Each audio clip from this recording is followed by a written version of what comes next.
ఈ రాష్ట్రంలో దౌర్జన్యపరులకు, ధనవంతులకు చంద్రబాబు నాయుడు గారు చెప్పినట్టుగా పూర్ణ రిచ్ చేస్తామని కాదు, రిచ్ చేసేవాళ్ళు దౌర్జన్య పరువుల దగ్గర కొన్ని కోట్ల ఆక్రమ సంపాదన వచ్చేదానికి కూడా ఈ పాలసీ ఉపయోగపడుతుంది. కేవలం సిండికేట్ వల్ల ప్రభుత్వానికి మాత్రమే గండిపడేది కాదు,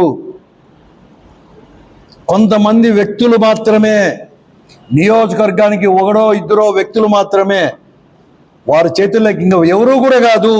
ఇప్పుడు ప్రస్తుతం ఉన్న అధికార పార్టీ యొక్క ప్రజాప్రతినిధులు, నియోజకవర్గ ఎమ్మెల్యేనో ఎంపీనో లేకపోతే మంత్రుల్లో, వారి చేతుల్లోకి ఇదంతా కూడా అక్రమ సంపాదన పోయేదానికి రూపొందించుకున్నారు ఈ రాష్ట్రంలో కూడా. ఓపెన్గా దీంట్లో కూడా నో ఎగ్జంప్షన్. అసలు ఈ జిల్లా కేంద్రంలో ఎలా జరుగుతుందో మీకు అందరికీ కూడా తెలుసు. ఇసుక చికెన్ దగ్గర నుంచి ప్రతి ఒక్కరు కూడా శాసించాలని చూస్తాను. అంటే ఎట్లా జరుగుతుందని కూడా చూసుకోవాలా. అందుకోసమే చెప్తున్నాను ప్రజాస్వామ్యంలో, అందుకోసం ఇప్పటికైనా కానీ కళ్ళు తెరవాలని చెప్పి నేను అడుగుతూ ఉన్నాను. తప్పకుండా కూడా చేస్తారు. ఇదేదో మేమేదో ఆరోపణ కాదు, ఇది వాస్తవాలు.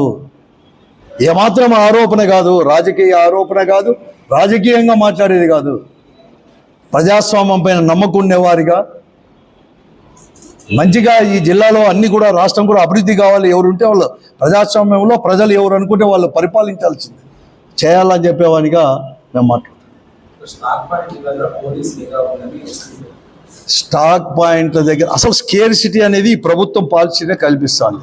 ఇన్ని మన దగ్గరే ఉంది, ఒక 8-10 దగ్గర నదీ ప్రవాహ ప్రాంతాలు అన్ని కాన్స్టిట్యున్సీల్లో కూడా ఉంటే వారేమో అక్రమంగా దౌర్జన్యంగా నది అంతా కూడా ఒక్కొక్క నదిలో ఒక్కొక్క నియోజకవర్గం ద్వారా 5-6 పాయింట్లు పెట్టుకొని ఇస్తుంటే వీళ్ళు జిల్లాకంతా కలిసి ఒక స్టాక్ పాయింట్ పెడతారు. అక్కడ 15,000 టన్నులు మెట్రిక్ టన్నులో లేకుంటే 50,000 మెట్రిక్ టన్నులో ఉంది అంటారు. అది అయిపోయినాక అంటారు. ఎట్లయితుందండి? వాళ్ళే క్రియేట్ చేస్తున్నారు. పాలసీని కూడా బాగలేదు, వాళ్ళకి ఊతమిచ్చేటట్లు అక్రమ సంపాదనకు కానీ లేకపోతే అక్రమంగా ఇసుకను తరలించడానికి స్కేర్ సిటీ యొక్క అధికారులు లేకపోతే ప్రభుత్వం యొక్క పాలసీనే ఉంది. ఏమి వాళ్ళు అక్రమంగా జేసీబీలు పెట్టి నింపుకుంటా ఉంటే ప్రభుత్వము ఇంతమంది ఉన్నారు కదా, ఎక్కడ చూసినా ఉద్యోగస్తులు ఉన్నారు. ఒక జేసీబీలు పెట్టి నది అంతా కూడా 10 సార్లు పెట్టి ఎవరో వాళ్ళు ఫ్రీగా ఎత్తేయచ్చు, అక్కడే చేసేయచ్చు కదా. వాళ్ళు ఏం చేస్తున్నారు అదే చేయొచ్చు కదా. వీళ్ళు ఒక స్టాక్ పాయింట్, మళ్ళీ ఇది ఒకటి.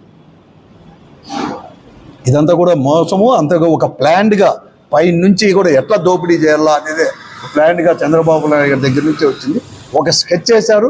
ఆ స్కెచ్ ప్రకారమే ఈ 2 రంగాల్లో కూడా ఇప్పుడు మద్యం పాలసీ కావచ్చు లేకుంటే ఇసుక పాలసీ 2 రంగాల్లో కూడా దోపిడీ అనేది జరుగుతూ ఉంది. ఇప్పుడు వీళ్ళే ఉన్నారు. ఇప్పుడు వాళ్ళు పోయింతూనే ఈ నియోజకవర్గంలోనే చాలామంది కూడా పోయినరన్నమాట. ఎన్జిటికి పోయింది, నేషనల్ గ్రీన్ ట్రిబ్యునల్కి పోయి కోర్టుకు పోయారు, కోర్టుకు పోయినారు. ఆడే జరుగుతుంది. అవును చేస్తాము అని చెప్తున్నారు, ఓపెన్గా చేస్తాము అంటున్నారు. ఎక్కడివక్కడ కర్ణాటకకి వెళ్ళిపోతుండే 1,20,000 20 టన్నుల ట్రక్కు టిప్పరు కర్ణాటక పోతే 1,20,000తో 1,00,000 నుంచి 1,20,000తో అమ్ముతారు. అందుకే ఇక్కడ ఈడంలో ఇక్కడ ఇచ్చినా కూడా ఒకవేళ బ్లాక్లో రేటు పెట్టినా కూడా ఈ జిల్లాలో 24,000 లేకపోతే 27,000కి మాత్రమే. అదే బయటికి పోతే 1,20,000 ఎట్లా పోతున్నాయండి? ఏ పోలీసు వాళ్ళకు అన్ని స్టేషన్ల ముందర పోవాలి కదా ఇన్ని తాడికి. ఎక్కడ గుంటకల్లు, ఎక్కడ ఇది, ఎక్కడ రాయదుర్గు, ఎక్కడ కళ్యాణదుర్గు, ఇక్కడ పోయేది ఎక్కడ పోపు. ఇది గుంటకల్ నుంచి నంద్యాలకు, నంద్యాల నుంచి మళ్ళీ కర్ణాటక, కడప నుంచి వీడికి ఎట్లా వస్తుందండి అనంతపూర్ టౌన్కి. దినానికి 10-15 ట్రక్కులు వస్తుంది ఏటూరు నుంచి. నేను చెప్పేదండి వాస్తవం. మేము ఓపెన్గా రింగ్ అవుతున్నాము అంటారు మద్యం పాలసీలో. రెంట్కి ఇచ్చేవాళ్ళు కాదు. నీకు ఇంకొకటి చెప్తాను, ఎంత అన్యాయం అంటే నేను ఎప్పుడు ఇనలేదు అసలుకో. నిన్న మొన్న ఈ జిల్లాకు చెందిన ప్రజాప్రతినిధులే నాకే అన్ని అరక్ షాపులు వస్తాయి, మీరు అరక్ షాపుల దగ్గర అంటే బ్రాందీ అమ్మే చోట అమ్ముకుండే ఆ ఏంటో గుగ్గుల్లో లాంటి శనగిత్తనాలో గ్లాసులు అంట, గ్లాసులు కూడా ఎక్కువ కాస్ట్ అంట. మాకు తెలియదు అవన్నీ కూడా. ₹10 మామూలుగా పావులాకి వచ్చి 20 పైసలకు వచ్చే గ్లాసు ₹1 అమ్ముతారంట. ఇవి అమ్ముకోవడానికి కూడా ఒకరికి గుత్తాధిపత్యం ఇస్తాము మా నియోజకవర్గంలో మా టౌన్లో ఎంత ఇస్తారు అని చెప్పి అడుగుతున్నారంట. ఇంతకంటే ఏం కాదు, సిగ్గుచెట్టు. నేను మళ్ళీ అనుకోవద్దండి, వాస్తవం ఇది. వేరుశనగ విత్తనాలు ఆడు చదవడానికి, కారం పొరుగులు అవి అమ్ముకోవడానికి బండ్ల దగ్గర ఉంది. అసలు ఉంది అంటాను. అప్పుడన్నా సెబ్బు పెట్టి భయపడతా అంటే కనీసం గోవా నుంచి వచ్చే వాళ్ళకన్నా రూపాయల దగ్గర చెక్ పోస్ట్లో పట్టుకుంటాను. ఈడ సోడా బండ్ల దగ్గర ఓపెన్గా అమ్ముతాను, టౌన్ల దగ్గర అమ్ముతాను. టౌన్ల దగ్గర పూలు ఒకటి అమ్ముతా అంటే ట్రాఫిక్ ఇబ్బంది అంటే అనుకుంటా అంటే నేనైతే వాళ్ళు చెప్పి వాళ్ళంతా నిష్ఠూరం నా పైన.